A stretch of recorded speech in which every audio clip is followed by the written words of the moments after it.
Bonjour à tous, on se retrouve aujourd'hui pour un nouvel épisode de Fortnite Asia Apocalypse, toujours en saison 2 et aujourd'hui on va parler de l'épisode 6,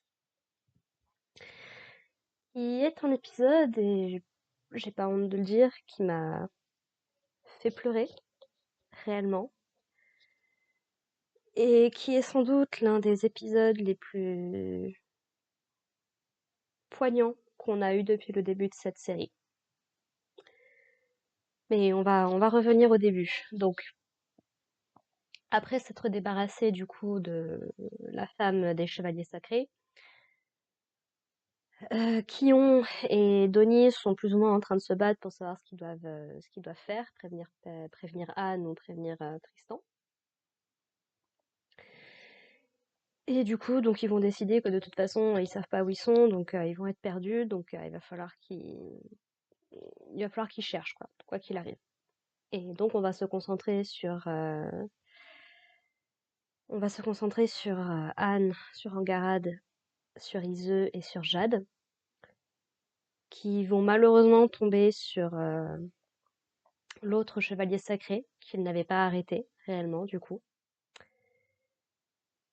et qui va faire une victime. Donc il va utiliser son pouvoir de supprimer les sons pour les attaquer. Alors qu'en plus on était dans un moment très touchant, très mignon, c'est-à-dire que Jade va pratiquer des trucs de premier secours, on va dire, sur Iseu en aspirant autant de poison qu'il peut à travers sa jambe. Et ensuite, il lui fait un petit garrot pour essayer de limiter la propagation du sang. Et Ise va évoquer un épisode de leur enfance où en gros ils étaient en forêt avec Kion, qui est leur ami depuis globalement toujours, et qu'ils ont été attaqués par un monstre et que Jade lui a sauvé la vie et l'a transporté jusqu'à la maison tranquillement. Sauf que Anne perçoit bien que c'est pas la vérité, puisque même si Jade confirme clairement il y a quelque chose de louche qui se passe. Et la vérité, c'est qu'en fait, eh ben, c'est Tristan qui les a sauvés. Mais Ise était tellement blessée, était tellement à moitié dans l'inconscience qu'elle a pas les détails exactement corrects. Et que du coup, bah voilà, lui s'en veut beaucoup de pas avoir su la protéger.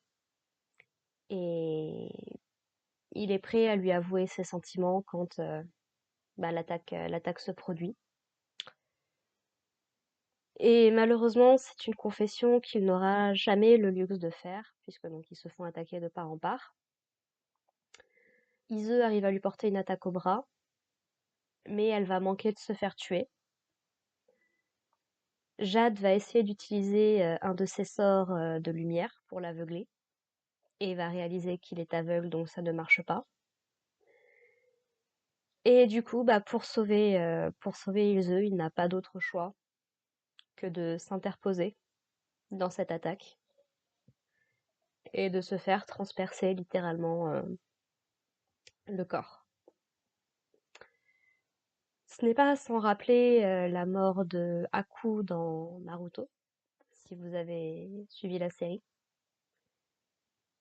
Et c'est-à-dire que l'épisode appuie bien sur le fait que Jade est mort et qu'il ne reviendra pas. Puisque donc il n'a pas vraiment le temps de dire autre chose. L'attaque de Ise, qui est un retardement, fait effet, et en fait, il va littéralement perdre son bras, leur ennemi. Et du coup, comme il s'évanouit à moitié, bah, son sort se dissipe, et ils sont obligés de constater l'étendue des dégâts.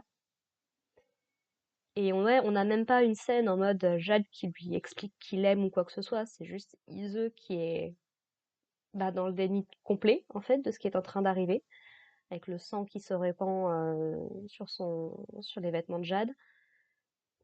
Elle qui essaye de lui dire, bah écoute, ne t'en va pas, dis-moi ce que tu voulais me dire. Il lui a proposé un peu plus tôt d'aller à un rendez-vous avec elle, mais elle l'a pris pour une blague, puisqu'à ses yeux, il ne s'intéresse pas à elle. C'est pour ça notamment que sa relation avec Tristan est aussi importante pour elle, c'est que c'est pour ce qu'elle en sait, la seule personne à vraiment se rendre compte de sa valeur, à lui accorder de l'attention réellement, dans ce sens-là en tout cas. Et Angarad, elle a très très bien compris ce qui se passe, malheureusement. Et ça lui rappelle très fortement la mort de sa propre mère, puisque visiblement, donc, elle y a assisté.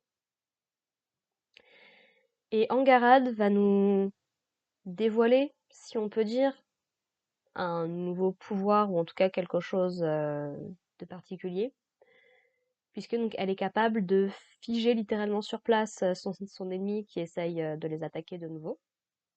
Et ouais, il y a quelque chose de bizarre avec ses yeux qui se passe, mais on n'a pas plus de détails. Elle veut juste des réponses sur pourquoi est-ce qu'il fait ça, ce genre de choses.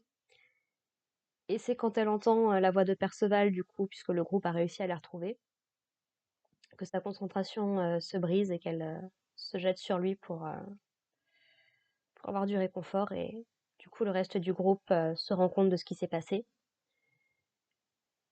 Et en vrai de vrai, je crois que le plus dur, ça a été de voir Kion, qui lui aussi est un peu dans ce déni.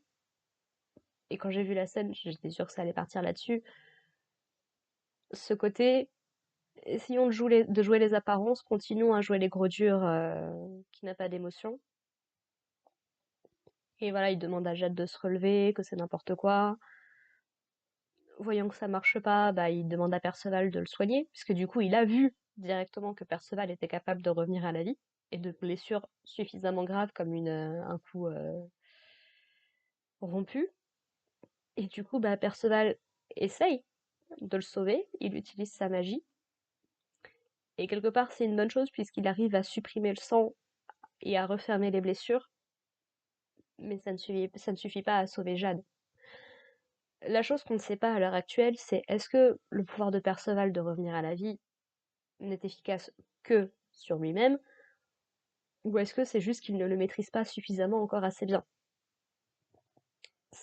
C'est aussi à mettre en parallèle avec Elisabeth, puisque dans Seven Deadly Sins, elle était capable de soigner, mais pas de ramener à la vie. C'était d'ailleurs tout le drame de la mort de Meliodas en fin de saison 2 de Seven Deadly Sins, c'est que l'auteur nous précise bien dans le manga que malgré tous ses pouvoirs, elle peut pas ramener quelqu'un à la vie. Ça posait le fait que Meliodas était mort.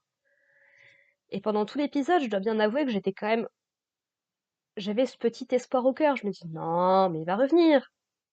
Il va revenir. Il va revenir. Pourquoi il revient pas? D'accord, on va dans cette direction-là. Ok, très bien. Très bien, Fantasy Apocalypse. C'était bien la peine que je reprenne mon visionnage, tiens.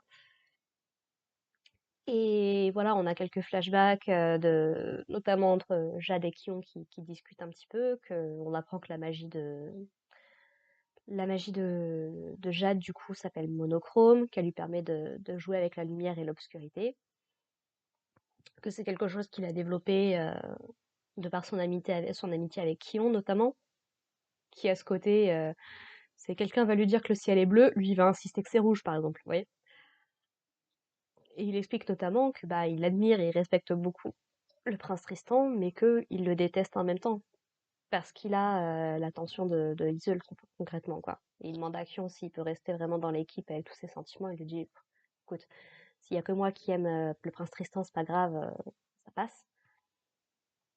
Et il va notamment confesser bah, que Kion, c'est son deuxième préféré, en fait, dans l'équipe. Et c'est extrêmement touchant de voir Kion aussi vulnérable, quelque part, par rapport à ce qu'il nous a montré. Et ouais, et puis Tristan, du coup, finit par tomber, par voir ce qui s'est passé. On n'a pas plus de réaction que ça. Et Kion, du coup, va invoquer un esprit de feu. Et il va lui dire, écoute, récupère toute l'énergie qu'il y a dans cette ville et réduis-moi notre ennemi en cendres, qu'il en reste plus rien. Et c'est une scène qui m'a fait le même effet que lors de la mort de Dumbledore dans Harry Potter. Dans les films, notamment, il y a toute une scène où après cet événement-là, tous les sorciers présents vont lever leurs baguettes, vont activer le sort Lumos pour faire de la lumière.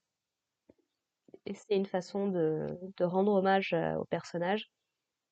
Et je trouve qu'ici aussi ça le fait bien, donc leur ennemi est mort, y a pas de problème. Et ça se termine en un petit feu d'artifice. Voilà, j'ai trouvé ça très beau. comme image. Et on revient brièvement du coup sur la situation avec Io qui du coup en fait comment elle s'appelle? Gawain du coup a priori probablement avec l'Absolute Cancel a supprimé la malédiction qui planait sur les amis de Io. Apparemment ils ont des informations qu'ils ont transmises à Lancelot qui peut être très intéressantes. Et Lancelot du coup et Gawain leur donnent rendez-vous un peu plus tard et partent retrouver les autres, sans bien évidemment savoir du coup réellement ce qui s'est passé encore. Donc, ouais, ouais, un épisode qui m'a vraiment pris aux tripes. C'est pas souvent, en fait, qu'une série tue ses personnages. Et c'est aussi ça qui fait que ces séries sont aussi importantes. C'est ce côté, on est prêt à aller jusqu'au bout et à tuer nos personnages. Et c'est pour ça que, bah, il y a plein de morts dans les animés qui demeurent iconiques parce que bah, elles sont réelles. C'est par exemple, c'est le gros problème de One Piece, par exemple. C'est que One Piece a une certaine tendance à faire des fausses morts tout le temps. Et moi, personnellement, c'est ça qui m'a fait ne plus suivre One Piece. C'est pourquoi est-ce que j'en aurais quelque chose à faire de ce qui arrive à l'équipage de Luffy si concrètement ils ne craignent jamais rien. Donc ça, ça, ça pose de la tension, ça pose des enjeux, et tu sais que le moindre échec peut leur être réellement fatal. Et je me dois de saluer Fortnite of the Apocalypse pour avoir fait ça, parce que même Seven Deadly Sins